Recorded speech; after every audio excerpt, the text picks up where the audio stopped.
നിനക്കെന്താ അഗ്നി ഭ്രാന്താണോ? അവർ ചെറിയ കുട്ടികളല്ലേ? അവർ ഒരു മണ്ടത്തരങ്ങൾ ചെയ്യുന്നത് കണ്ട് ഇവിടെ വന്ന് ദേഷ്യം കാണിക്കാൻ അവരുടെ അത്രയും ബുദ്ധിയില്ലേ നിനക്ക്? പോരാഞ്ഞിട്ടവർ 3 പേരും ഒരേ സ്വഭാവക്കാരും, പ്രായം ഒന്നു തന്നെ. അപ്പൊ പിന്നെ കമ്പനിയാവുന്നതൊക്കെ സ്വാഭാവികമല്ലേ? ഇതിപ്പോ നിന്നെ അവൾ മൈൻഡാക്കുന്നില്ലെങ്കിൽ അത് നിന്റെ കയ്യിലിരിപ്പ് കൊണ്ട് തന്നെയാ.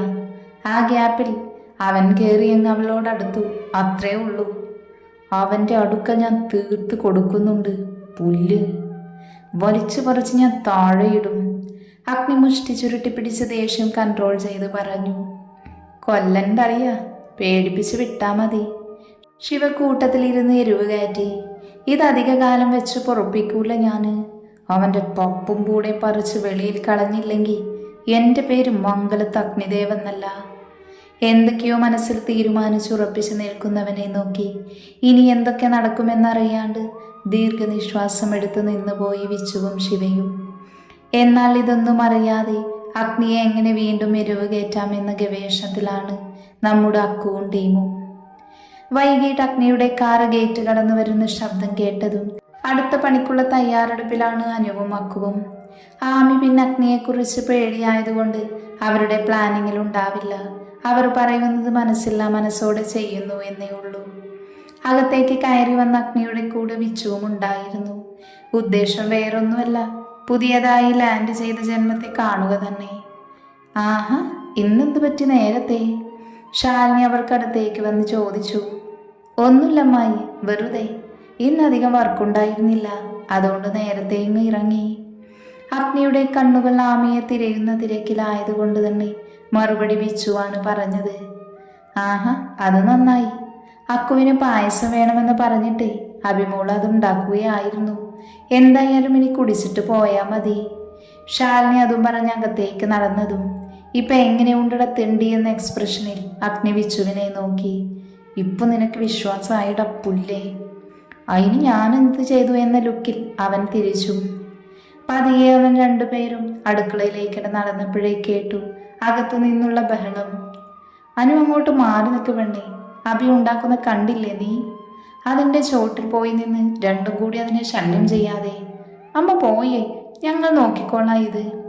ഓ, ദേ മക്കൾ വന്നിട്ടുണ്ട്, ബഹളം വെക്കാതെ വേഗമാക്ക്. വിച്ചുവിന് കൊടുക്കണം. ഓ, ആര് വന്നാലും ഞങ്ങൾ 2ഉം എടുത്തിട്ട് ബാക്കിയുണ്ടെങ്കിലേ കൊടുക്കൂ. അതിൽ വിച്ചു വിച്ചു എന്നൊന്നുമില്ല. അനു കുറച്ചധികം പുച്ഛം വാരി വിതറിക്കൊണ്ട് ശാലിനിയോട് പറഞ്ഞതും ഇത്തവണ പല്ല് കടിച്ചു പോയത് വിച്ചുവായിരുന്നു.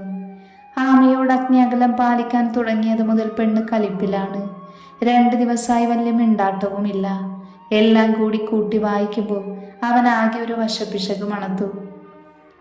അഭി നന്നായി മധുര ഇടണം കേട്ടോ. തന്നെ പോലെ തന്നെ സ്വീറ്റായിട്ടുള്ള പായസം വേണം എനിക്ക്. അതുപോലെ രുചിയും ഉണ്ടാകുമെന്നറിയാം. ആ ബോംബ് കൊണ്ട് അഗ്നിയുടെ നെഞ്ചത്തിട്ട് പൊട്ടിച്ചത് നമ്മുടെ മഹാനായ അക്കുമോന് തന്നെയായിരുന്നു.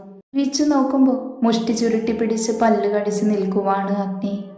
അഭിമോളെ, വിച്ചു വിളിച്ചത് മാമി സന്തോഷത്തോടെ തിരിഞ്ഞു നോക്കി. എന്നാലൊന്ന് നോക്കി മുഖം കോട്ടി അനുവും അക്കവും വറുത്തരച്ച മുന്തിരിയും കപ്പലണ്ടിയും കഴിക്കുന്ന തിരക്കിലായിരുന്നു. വിച്ചു അവളെ ഒന്ന് കൂർപ്പിച്ചു നോക്കി. ആര് കാണാൻ? ഏട്ടാ, അമ്മ പറഞ്ഞു വന്നുവെന്ന്. ദേ, ഇതിപ്പോ കഴിയും, കുടിച്ചിട്ട് പോവാട്ടോ. ആമി അത് പറഞ്ഞതും ഒരു പുഞ്ചിരിയോടെ അവൻ തലയാട്ടി. വിച്ചു അളിയാ. പെട്ടെന്നാണ് അക്കു ഇരുന്നിടത്തുനിന്ന് ചാടി എണീറ്റ് ഓടി വന്ന് അവനെ കെട്ടിപ്പിടിച്ചത്. അളിയ എന്നുള്ള വിളിയിൽ വിച്ചു ഒരു നിമിഷം സ്റ്റക്കായി പോയി. ഏത് വകയിലാട തെണ്ടിയെന്ന് ചോദിക്കണമെന്നുണ്ടെങ്കിലും കഴുത്തു വഴി അവൻ കൈയിട്ട് വട്ടം പിടിച്ചിരിക്കുന്നത് കൊണ്ട് ഒരു വക മിണ്ടാൻ പറ്റാണ്ടായിപ്പോയി വിച്ചു. അമ്മാതിരിപ്പെടുത്തമാണ് ചെക്കൻ പിടിച്ചത്. ഈ ചെങ്ങായിക്ക് എന്നോട് എന്തെങ്കിലും ദേഷ്യമുണ്ടോ എന്ന് വരെ വിച്ചു ചിന്തിച്ചു പോയി ആ നിമിഷം. തലചരിച്ച് നോക്കിയതും കണ്ടു ഇപ്പൊ കൊടുത്ത 2നെയും അരച്ച് കലക്കി കുടിക്കുമെന്ന് പോലെ നിൽക്കുന്ന അഗ്നിയെ. ഞാനല്ലടാ ഇവനാ വിളിച്ചെന്ന് പറയാതെ പറയുന്നുണ്ടായിരുന്നു അവൻ. എന്നാൽ മുറുകിയിരിക്കുന്ന അഗ്നിയുടെ മുഖം കണ്ട് ഇവൻ എൻ്റെ പെട്ടിക്ക് മേലിലാണല്ലോ ആണി അടിച്ചത് എന്ന ഉറച്ച ബോധ്യത്തിൽ അവനെ ഒന്ന് നന്ദിപൂർവ്വം വെച്ചു തിരിച്ചു ചുറ്റിപ്പിടിച്ചു സ്മരിച്ചു. ബാക്കി ഇനി വെട്ടിക്കുത്താണോ കൊലപാതകമാണോ എന്ന് കണ്ടറിയാം, വിച്ചു മനസ്സിൽ ചിന്തിച്ചു. അളിയനൊന്ന് മീറ്റ് ചെയ്യണമെന്ന് ഞാൻ വന്ന അന്ന് മുതൽ വിചാരിക്കുക. എന്തിനാളിയ? അല്ല അക്കു, ആ ഒരു ഫ്ലോയിൽ അറിയാതെ അളിയ എന്ന് വിളിച്ചു കഴിഞ്ഞാണ് അബദ്ധം പറ്റിയത് അവന് മനസ്സിലായത്. അഗ്നിയുടെ മുഖത്തേക്ക് പോലും നോക്കാൻ അവൻ നിന്നില്ല. കാരണം അവിടെ എന്തായിരിക്കുമെന്ന് വിച്ചുവിന് ഊഹിക്കാവുന്നതേ ഉള്ളൂ. ഷോ, അളിയ എന്ന് വിളിക്കണതേ ഇഷ്ടമാണെങ്കിൽ അങ്ങനെ തന്നെ വിളിച്ചു കേട്ടോ, എനിക്കൊരു കുഴപ്പമില്ല. നിനക്കെന്ത് കുഴപ്പം? കുഴപ്പം മുഴുവൻ എനിക്കല്ലേ. ഉച്ചത്തിൽ പറയാൻ പറ്റാത്തതുകൊണ്ട് മനസ്സിൽ പറഞ്ഞ അവനെ നന്നായി എന്ന് നോക്കി ചിരിച്ചു വിച്ചു. ആ, പറഞ്ഞിട്ട് കാര്യമില്ല വിച്ചു അളിയ, എൻ്റെ ടൈമിങ് മാറിപ്പോയി. ഇത്തിരി നേരത്തെ ഞാൻ ഈ സ്റ്റോറിയിൽ എൻട്രി നടത്തിയിരുന്നെങ്കിലേ ശരിക്കും അളിയൻ പോസ്റ്റ് അടിച്ചു മാറ്റാൻ എന്തെങ്കിലും വഴിയുണ്ടോ എന്ന് ഞാൻ നോക്കിയേനെ. ഒറ്റ കണ്ണിറുക്കി അക്കു പറയുന്നത് കേട്ട് ബിച്ചുവിൻ്റെ തൊണ്ട പറ്റി വരണ്ടു. ഈ ചങ്ങായി എൻ്റെ ശവം കണ്ടിട്ടേ അടങ്ങൂ. ആ, യോഗയില്ല. പറഞ്ഞു തീർന്നതും നല്ല ഒന്നാന്തരം അരിനെല്ലിക്ക് ഉപ്പിലിട്ട വലിയൊരു ചില്ലുഭരണി താഴെ വീണ് പൊട്ടിയതും ഒരുമിച്ചായിരുന്നു. തിരിഞ്ഞുപോലും നോക്കാൻ പോയില്ല വിച്ചു. കാരണം കക്ഷി ഇത് പ്രതീക്ഷിച്ചതാണേ. അയ്യോ, എൻ്റെ നെല്ലിക്കപാത്രം! എന്തുവാ അഗ്നി ഇത്? നോക്കണ്ടേ നീ? മാറി നിന്നേ. കയ്യിലോ കാലിലോ എങ്ങാനും കുത്തിക്കയറിയാ തീർന്നു. അനു, ആ ചോലിങ്ങോട്ടെടുത്തേ. ആവേശത്തിൽ തുടങ്ങിയതാണെങ്കിലും അഗ്നിയുടെ നിൽപ്പ് കണ്ട് പേടിച്ചു നിന്നാനു ശാലിനിയുടെ വാക്ക് കേട്ട് ചൂലെടുക്കാൻ ഓടി. വിച്ചുവിൻ്റെ തോളിൽ കിടന്ന അക്കുവിൻ്റെ കയ്യിനു വിറയൽ സ്വന്തം പേടി കാരണം അവൻ മനസ്സിലാക്കാണ്ടുപോയി. വന്നേനി, നമുക്ക് ഹാളിലിരിക്കാം. പായസം അങ്ങോട്ടെടുത്താൽ മതി മോളെ. അന്തം വിട്ട് നിന്ന് അക്കുവിൻ്റെ കൈ അവൻ പോലും അറിയാതെ തോളിൽ നിന്ന് എടുത്തു മാറ്റി അഭിയോട് പറഞ്ഞു വെച്ചു. പതിയെ ചെന്ന് അഗ്നിയുടെ കൈയും പിടിച്ചു വലിച്ച് ഹാളിലേക്ക് നടന്നു അവൻ. പൊന്നുമോനെ അഗ്നി, നിനക്ക് എന്തിൻ്റെ കേടാ? ആ ഭരണി എന്ത് പിഴച്ചൂടാ? ഡാ പന്ന മോനെ, അതുപോലെ പൊട്ടിക്കണം ആ നാറിയെ പുല്ല്. അഗ്നിക്ക് പല്ല് കടിച്ചുകൊണ്ട് പറഞ്ഞു. അതിനൊക്കെ സമയമുണ്ടല്ലോടാ, നീ ഒന്നടങ്ങ്, ആവേശം കാണിക്കാതെ. ഓ വേണ്ട, നിന്റെ അളിയനല്ലേ, അങ്ങോട്ട് നീങ്ങിയിരിക്കടാ. ബിച്ചുവിനെ സോഫയിലേക്ക് തള്ളിയിടുന്ന അഗ്നിയെ കണ്ട് അവൻ്റെ കുശുമ്പ് പിടിച്ചപ്പോഴത്തെ മുഖം കണ്ട് ബിച്ചുവിന് ശരിക്കും ചിരി വരുന്നുണ്ടായിരുന്നു. എന്നെ പൊന്നഗ്നി, ഈ വിഷ്ണുവിന് ഈ ജന്മം മംഗലത്ത് അഗ്നിദേവല്ലാതെ വേറൊരു അളിയൻ വേണ്ട. നീ എൻ്റെ തങ്കപ്പെട്ട അളിയനല്ലേടാ. അഗ്നിയുടെ ഇറുകി പിടിച്ച് അവൻ്റെ കവളിൽ ഒരു ഉമ്മ കൊടുത്ത് കളഞ്ഞു ചെക്കൻ.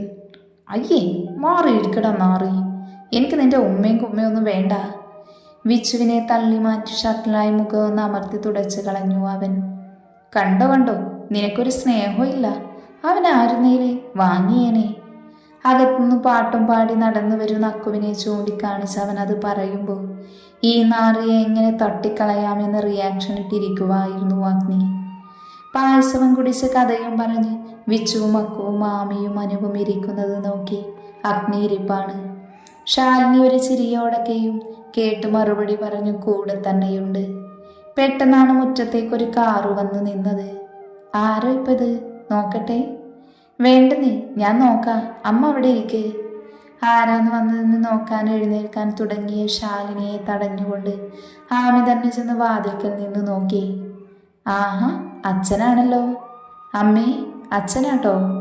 ആമി പുഞ്ചിരിയോട് അച്ഛനെ നോക്കി അകത്തേക്ക് വിളിച്ചു പറഞ്ഞു.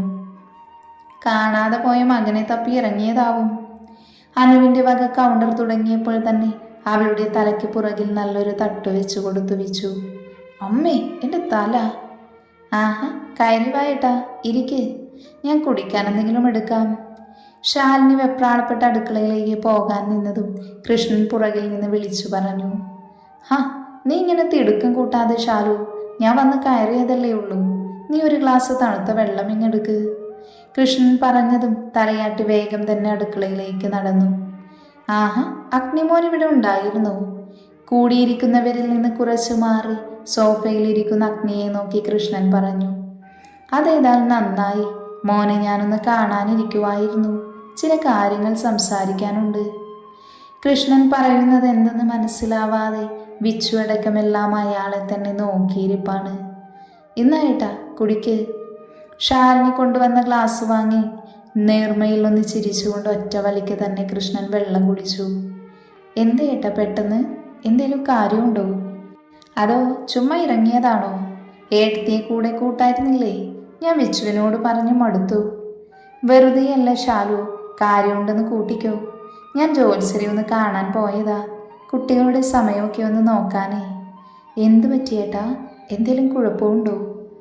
ആദ്യം നിറഞ്ഞു നിൽക്കുന്ന കൃഷ്ണന്റെ മുഖം കണ്ട് അഗ്നിയെയും അഭിയെയും മാറി മാറി നോക്കിക്കൊണ്ട് ശാലിനി ചോദിച്ചു.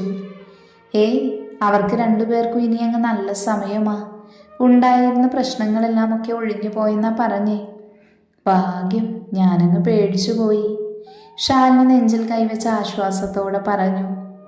പക്ഷേ ഷാലു, വിച്ചുവിൻ്റെ കാര്യം പറഞ്ഞ കൃഷ്ണ വിച്ചുവിനെ ഒന്ന് നോക്കി. എല്ലാവരുടെയും കണ്ണവന് മേലെയാണിപ്പോ. ദേ അച്ഛ, ഒരുമാതിരി സ്ലോ മോഷൻ കളിക്കാതെ കാര്യം പറഞ്ഞ് മനുഷ്യനെ ടെൻഷനാക്കാതെ. വിച്ചു ഇനി എന്ത് പാരയാണാവോ എന്നൊരു ഭാവത്തിൽ അച്ഛനെ ഒന്ന് നോക്കി പറഞ്ഞു. അത് വേറൊന്നുമല്ല, ഇവനിപ്പോൾ മംഗല്യയോഗമാണത്രേ. എത്രയും വേഗം വിവാഹം വേണമെന്ന്, അതും ഈ മാസം തീരും മുന്നേ. അയ്യോ, അതിന് കുറച്ച് ദിവസങ്ങൾ കൂടെയല്ലേ ഉള്ളൂ ഏട്ടാ. വിച്ചുവിൻ്റെ ഉള്ളിൽ എന്തിനോ ഒരു ഭയം കടന്നുകൂടി. അഗ്നിയെ നോക്കുമ്പോൾ അവൻ്റെ മുഖം ഗൗരവത്തിൽ തന്നെയായിരുന്നു. അതെ, വേഗത്തിലാവണം, അല്ലെങ്കിൽ പിന്നെ ഈ ജന്മത്തൊരു മംഗല്യയോഗം ഉണ്ടാവില്ലെന്നാ ജ്യോത്സ്യര് പറയുന്നേ. ഇനിയിപ്പോൾ എങ്ങനെയേട്ടാ പെട്ടെന്ന് വേണ്ട കാര്യങ്ങൾ നടത്താൻ? അല്ല, കുട്ടിയെ കണ്ടെത്തണ്ടേ? വേണം. എൻ്റെ മനസ്സിലൊരു കുട്ടിയുണ്ട്.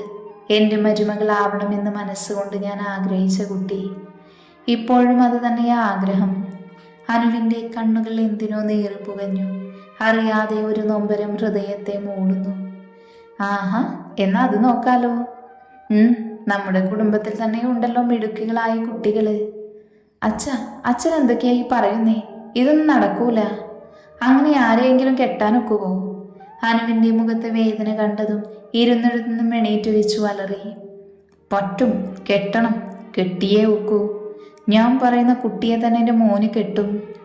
കൃഷ്ണൻ തീർത്തു പറഞ്ഞതും ഹൃദയത്തിൽ ആരോ കത്തി കുത്തിയിറക്കുന്നത് പോലെ തോന്നി അനുവിന്. അവളുടെ അവസ്ഥയിൽ വിച്ചുവിൻ്റെ മനസ്സും വേദന കൊണ്ട് വിങ്ങി. അച്ഛൻ എന്തിനെങ്ങനെ ആവശ്യമില്ലാതെ വാശി കാണിക്കുന്നത്? വിച്ചു കുറച്ച് ദേഷ്യത്തിൽ തന്നെ ചോദിച്ചു. നിന്റെയൊക്കെ ഇഷ്ടം നോക്കി നടത്താൻ നിന്നാലേ ഇങ്ങനെ ഇരിക്കത്തേ ഉള്ളൂ. വിച്ചുവിൻ്റെ ചോദ്യത്തിന് അത്യധികം ദേഷ്യത്തോടെയാണ് കൃഷ്ണൻ മറുപടി നൽകിയത്. അച്ഛ, എന്താ ഇങ്ങനെ?